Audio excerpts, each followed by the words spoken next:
Video games at a glance are a vast and almost terrifying sea.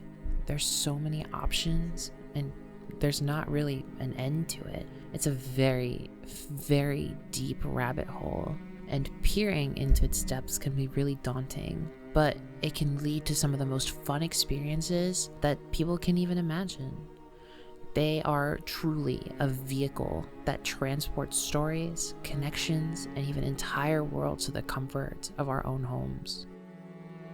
My name is Leona, and I am a longtime video game fan. I've been playing them since I was a kid, and my parents really got me into them. Video games have been the catalyst for what I want to be as an artist and in my future work in the video game industry. I want to talk to you guys about this wonderful corner of the world. There are a lot of different types of games, from fighting games to shooters to real-time strategy games to open worlds where you can find other players roaming around doing their own things. There's a lot of facets to video games, and even more so depending on the genre that you choose. And today, I'd like to talk to you guys about a genre that has followed me for my whole life, and it's honestly my personal favorite: MMORPGs.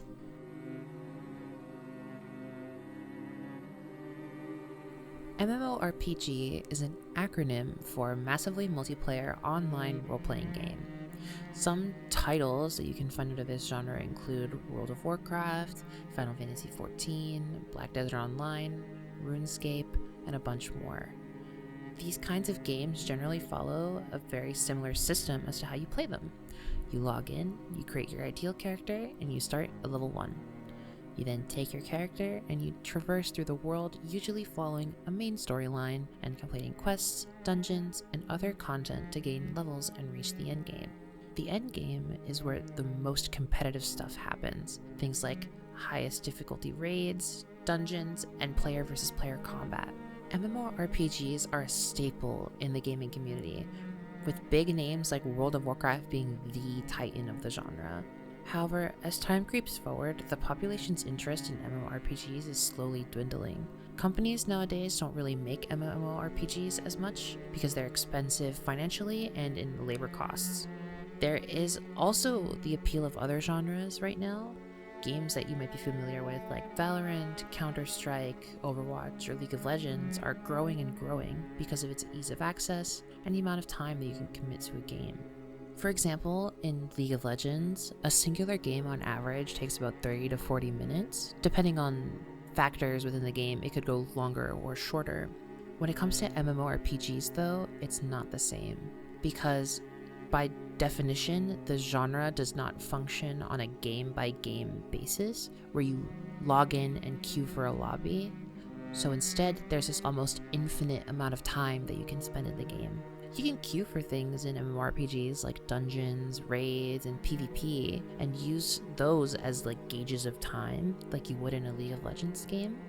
But there's also an infinite amount of things that you can do while waiting for those queues in-game. You can farm monsters, complete quests, idle in a major city, chat with some friends in-game. There's a lot of things that you can do that normally doesn't fit the constraints of a very game-by-game basis. See, when you get into an MMORPG, you're prompted to create a character, and then when you do, you're essentially set free into a vast open world for you to explore. There's no queue times to get into the gameplay, it's just straight from the get-go. The main draw of games like this is the freedom of choice. You're presented with a bunch of options of things to do, and you can go about it however which way you want. Of course, some games present more options than others, but that's generally how they work. As a preface, I want to mention that I'm most familiar with World of Warcraft. I've been playing it for the better part of 2 decades, and I've spent countless hours on Azeroth, the main world in World of Warcraft. I have my fair share of experiences with other MMOs though. There's usually a combination of 4 things that draw a player into an MMO. First, the visuals. Are the characters fun to create and look at? Can they be customized? How does the gear look and feel? When you get an item upgrade, does it look cool? Things in that nature. Secondly is the combat. MMORPGs come in a variety of combat styles. There's usually 2 popular styles: tab targeting, and action combat. Tab targeting is a mostly self-explanatory combat style. You press tab, or you can click on someone to target them, and then you can begin casting your spells or abilities at them to attack them or heal them. In action combat, you actually need to aim your spells at enemies or allies to damage or heal them respectively. Each style is unique and gives a different feel, with one being a little more immersive than the other, but each of them have their own draw. Third is the end game. What kind of content is there to do once you've reached the summit of your power?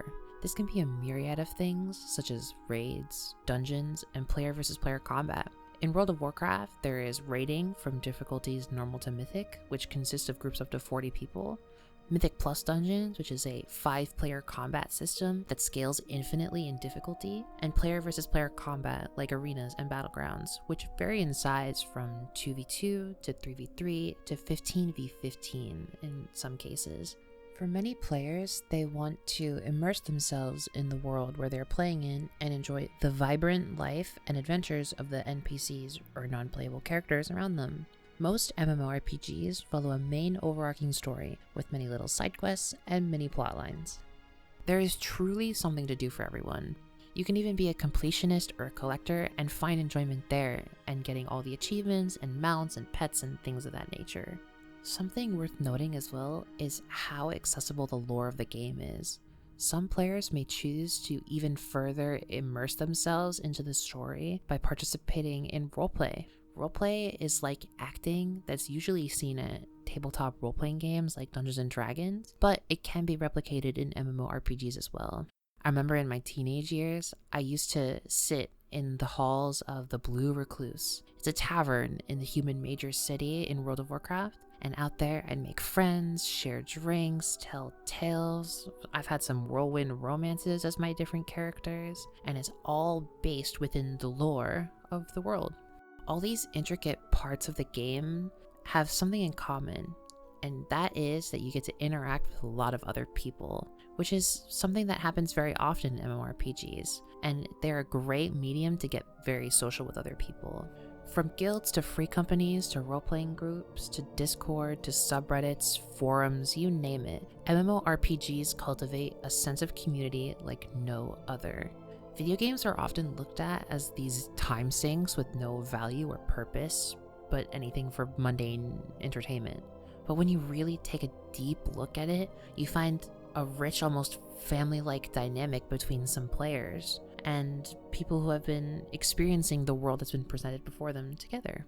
MMORPGs are social engines, and they can really bring people together under one banner and create long-lasting friendships, and even foster some of the buds of romantic relationships.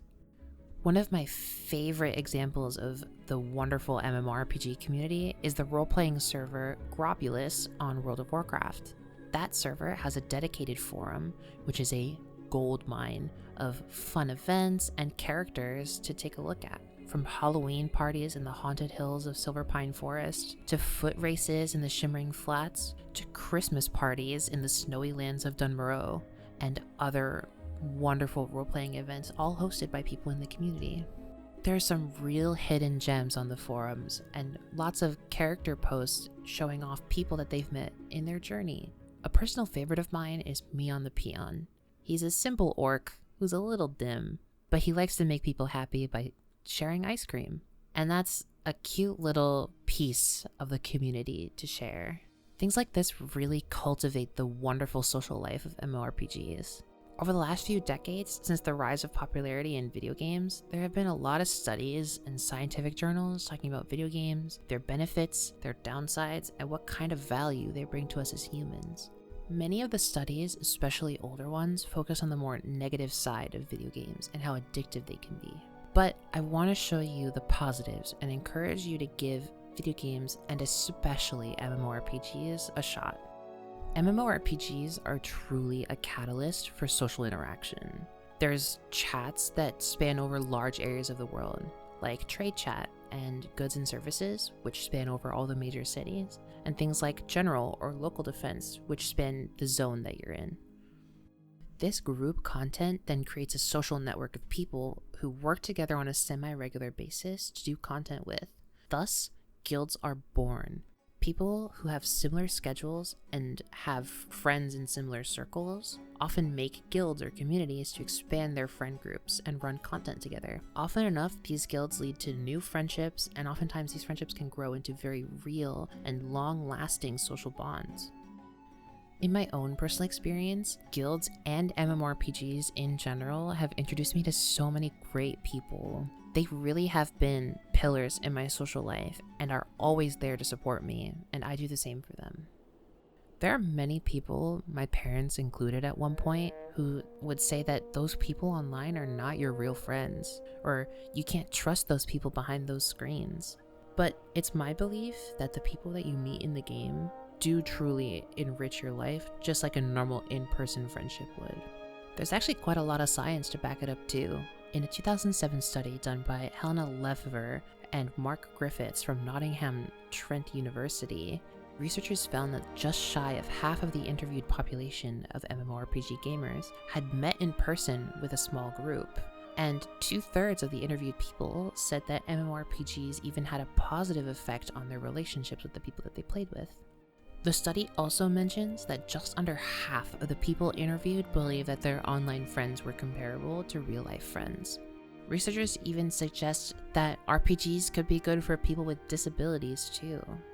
In a dissertation by Kate Helbig from the University of Southern Mississippi, she talked about the value of role-playing games in order to help people with autism spectrum disorder, or ASD, acquire social skills even without the interaction of other people. In this case, social skills refers to the interpersonal responses with specific operational definitions that allow individuals to adapt to the environment through verbal and nonverbal communication. The people participating in the study were put through a typical tabletop role-playing game environment and given many different social scenarios and talked about different important aspects of social interaction. Over the course of the weeks playing the game with them, they slowly learned about different social conventions and when to use them. There was a large statistical improvement in their social abilities. The most important part of the study was finding out if this method of intervention was actually valid enough as a social interaction. To find out if this was a socially valid way of intervention, the parents of the participants filled out a survey called a Usage Rating Profile Intervention Revised, also known as a URPIR. Overall, parents perceived the intervention to be socially valid as their scores ranged from a 4.4 to a 5.2 on a 6-point scale. Parents reported that their children would discuss the RPG at home and were excited about returning to social skills training sessions. Now, although the study talks about RPGs in the physical world, some of this can translate over into the virtual world as well. RPGs can be found far and wide on the internet, and MMORPGs are just a branch of this bigger RPG genre.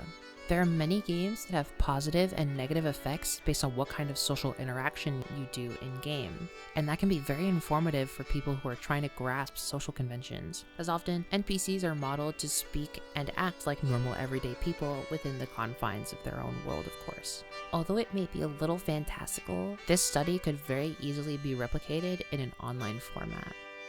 MMORPGs are a veritable treasure trove of sights to see, stories to listen to, worlds to explore, and most importantly, people to meet. You can make so many wonderful friends online, and sharing a big, open world with them honestly creates a unique connection with them that you can't really see in the real world. Video games as a whole are a very motivation-based pastime, as they can be a bit of a time sink. So finding an enjoyable piece of content to do together is paramount to really experience games in their full capacity. I have some great memories of me and my guildies raiding and pushing some of the highest difficulty content in the game, and after every single struggle to learn the mechanics, the timings, the positioning, finally getting those bosses down and slowly creeping up the ladder felt so satisfying. The collective joyful shouting I hear in the voice chat once we down a boss for the first time really warms my heart, and it makes it feel all the more genuine. Even then, some of the fondest memories I have are doing less of the important stuff like grinding or working on leveling up, but some of the stupid tangents and finding little trinkets here and there. In World of Warcraft, I have a toy that summons a little bird on my head with random costumes that I've collected for him. 2 of my guildies were super interested in how to get the bird and his costumes. So what ended up being a really fond memory for me with them wasn't just raiding or doing dungeons and clearing content, but also that 4 hours of doing stupid stuff, chatting up a storm, while hunting down all the bosses we needed to get this little bird named Pepe to sit on our heads with a cute little hat. It's really the little things that matter. And it's these core memories that really keep me going when I see that MMORPGs are becoming less and less popular. The genre is slowly losing its grip on life, and it's really sad to see. So this is my call to you. Whether you're a video game veteran or a person who has never touched a video game in their life, I really implore you to take a look for yourself and explore the worlds and stories that MMORPGs have to offer. There are so many facets to these games, memories to make, and people to meet. I hope you all come and join me and millions of other players who are playing this awesome genre of game and explore the bounds of every universe you could ever imagine.